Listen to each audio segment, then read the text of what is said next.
భక్త తుకారాం మహారాజ్ యొక్క చరిత్రను తెలుగులో మూవీగా తీయడం జరిగింది. అందులోని పాటలన్నీ కూడా హంపీలోనే చిత్రీకరించారు.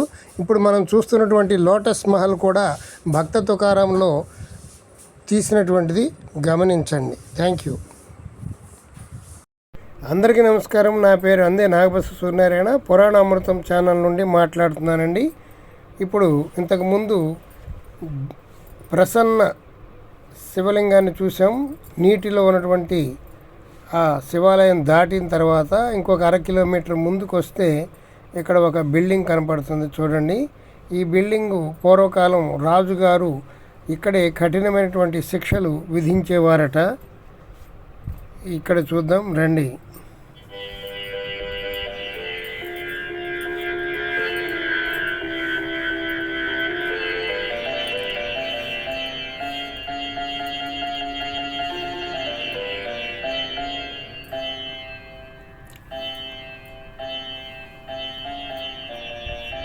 ఈ లోపలే ఒక మసీదు కూడా ఉంది. బ్యాండ్ టవర్ అనేది కూడా ఒకటి ఉంది, చూద్దాం రండి.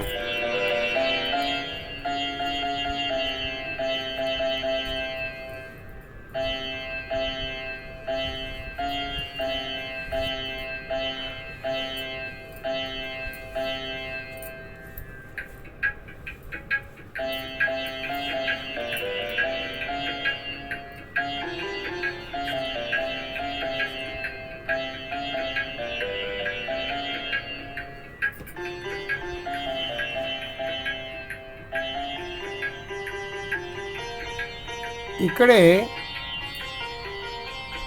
శ్రీకృష్ణదేవరాయలు నాణేలను ముద్రించేటువంటి కార్యాలయం కూడా ఇక్కడే ఉంచారు. అప్పట్లో రాగి నాణేలు, వెండి నాణేలు, బంగారపు నాణేలు ముద్రణ చేసేవారు. అదే ఇక్కడ టంకశాల అని దాన్ని పిలుస్తూ ఉంటారు. ఇక్కడే 3 ఉన్నాయి. ఒకటి మసీదు, ఒకటి టంకశాల, ఇంకొకటి వ్యూ పాయింట్. రాజుగారు ఉన్నటువంటి ప్యాలెస్ యొక్క ఆనవాళ్ళు ఇక్కడ ఉన్నాయి, చూడండి.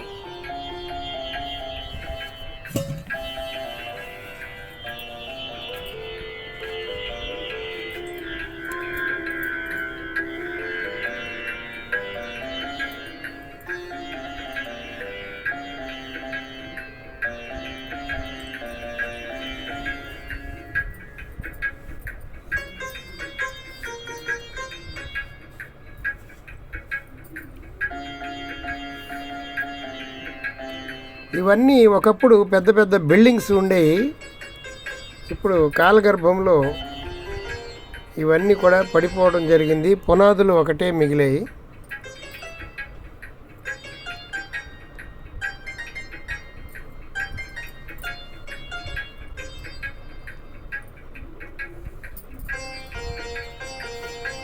ఇక్కడి నుంచి ఒక 1/2 కిలోమీటర్ దూరం వెళితే గజశాల అనేది ఒకటి ఉంటుంది. టూరిజం ఆఫీస్ కూడా ఇక్కడే ఉంది, చూడండి. డిపార్ట్మెంట్ ఆఫ్ ఆర్కియలాజికల్ ఆఫీస్ ఇది.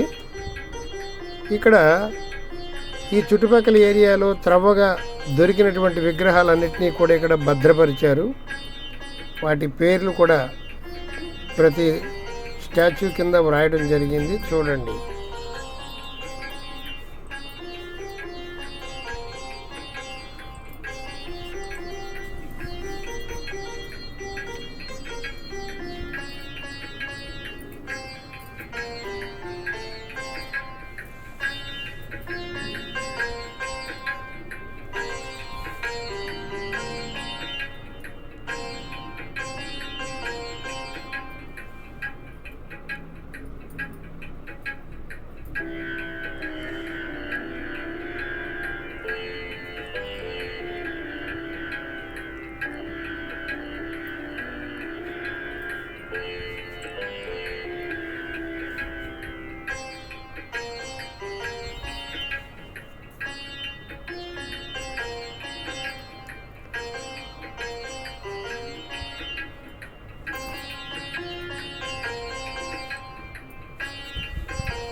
ఇక్కడ చూడండి, గజశాల లోటస్ మహల్ అంటే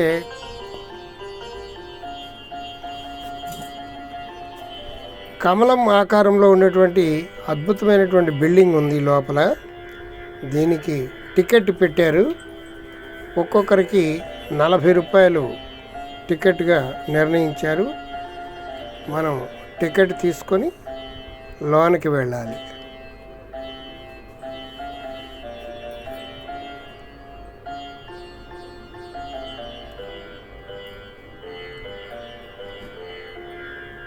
ఈ లోపల గజశాల, కమలమహల్, ఒక చిన్న మ్యూజియం ఉన్నాయి.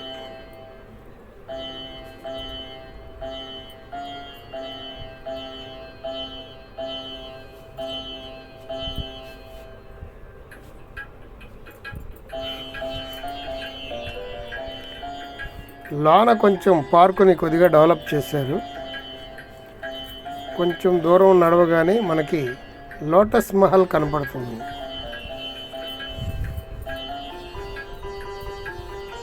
ఇక్కడే భక్త తుకారంలో ఒక పాటను చిత్రీకరించారు.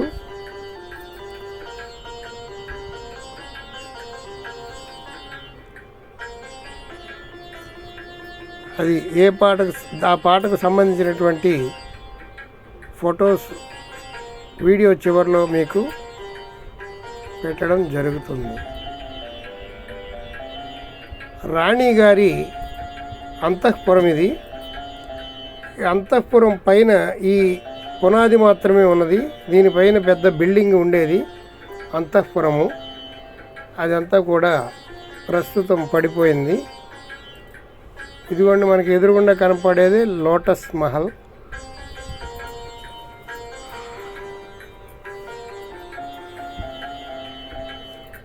ఈ కమలం ఆకారంలో ఉండటంలో లోటస్ మహల్ అని పిలుస్తారు. ఇది ఎటు చూసినా ఒకేలా ఉంటుంది, చాలా బాగుంటుంది.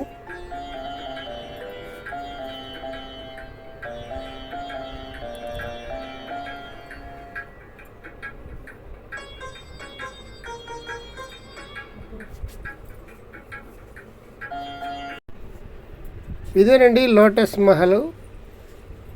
పూర్వకాలం ఫ్యాన్లు, ఏసీలు లేవు కాబట్టి రాణిగారు విశ్రాంతి తీసుకోవాలనుకున్నప్పుడు ఈ మహల్కి వచ్చి ఉండేవారట. ఈ మహల్లో అన్ని వైపుల నుండి గాలి వచ్చి వెళుతూ ఉంటుంది. ఇది ఏసీ లాగా ఉండేదట అప్పట్లో. ఎటు నుంచైనా గాలి రావడానికి పోవడానికి, రాణిగారికి అలసట లేకుండా ఉండడానికి దీన్ని నిర్మించారు. చూడండి ఎంత బాగుందో. కొన్ని వందల సంవత్సరాల క్రితం నిర్మించినటువంటి ఈ మహల్ ఇప్పటికీ కూడా చాలా అందంగా ఉంది.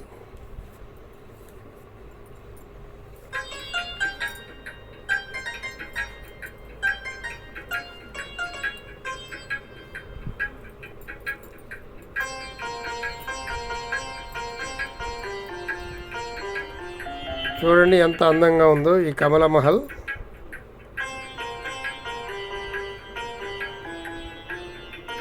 నాలుగు వైపుల నుంచి ఎటు చూసినా ఒకేలా ఉంటుంది. ఇది దీని ప్రత్యేకత.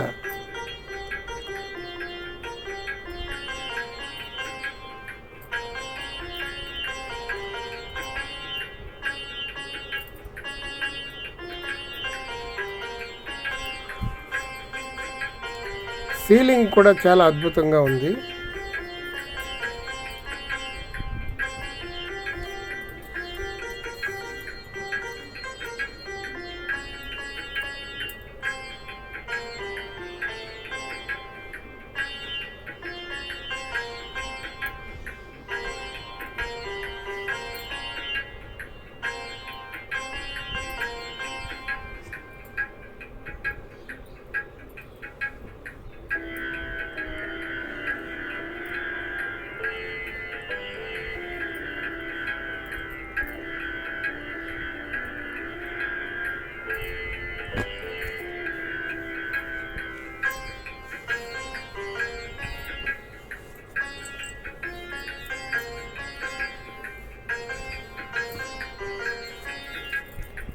ఈ మహల్ చూడండి, ఆర్కిటెక్చర్ ఎంత బాగుందో.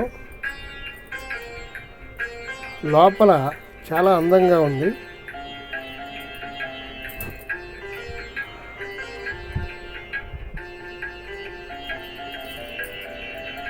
నాలుగు పక్కల మీకు చూపించడం జరుగుతుంది. చూడండి, దీనికి మెట్లు కూడా ఉన్నాయి, కానీ విజిటర్స్కి అలౌ లేదు. బయట నుండి చూచి వచ్చేయాలి.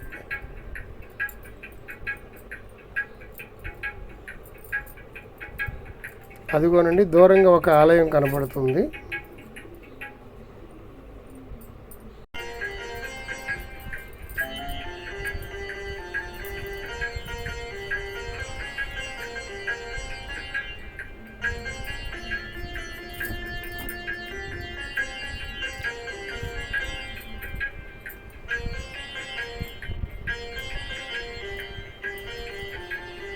రాబోయే వీడియో ఇంకా చాలా బాగుంటుందండి.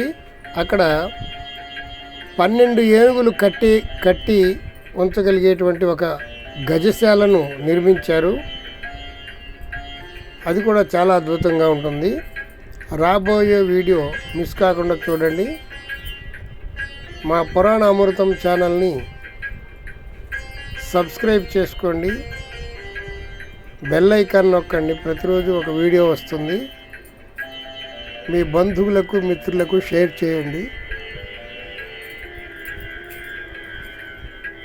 ఈ వీడియో ఎంతో కష్టపడి తీసాం. ఒక లైక్ ఇవ్వండి చాలు. ఈ లోటస్ మహల్ చాలా బాగుంది. మీకు అందరికీ నచ్చిందని నేను భావిస్తున్నాను. ఒక లైక్ కొట్టండి గట్టిగా.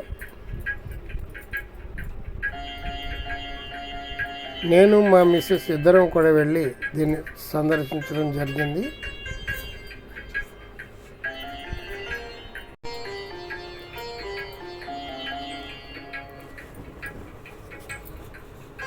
హంపీలో రూమ్ రేట్లు చాలా ఎక్కువగా ఉన్నాయండి. మనం బడ్జెట్ ట్రావెల్స్ కాబట్టి ఒక్కోసారి టెంపుల్లోని పడుకొని కాలక్షేపం చేసాం. ఎంతో కష్టపడి తీసిన వీడియోకి ఒక లైక్ చేయండి. నెక్స్ట్ వీడియో గజశాల వస్తుంది. ఏనుగులను భద్రపరిచినటువంటి, ఏనుగుల కోసం ఒక పెద్ద బిల్డింగ్ కట్టినటువంటి గజశాలను మనం చూడబోతున్నాం. రాబోయే వీడియో మిస్ కాకుండా చూడండి. వీడియో చివరి వరకు చూసినందుకు ధన్యవాదములు. సర్వే జనా సుఖినో భవంతు. సమస్త సన్మంగళాని సంతు. హరి ఓం తత్సత్. జై శ్రీమన్నారాయణ.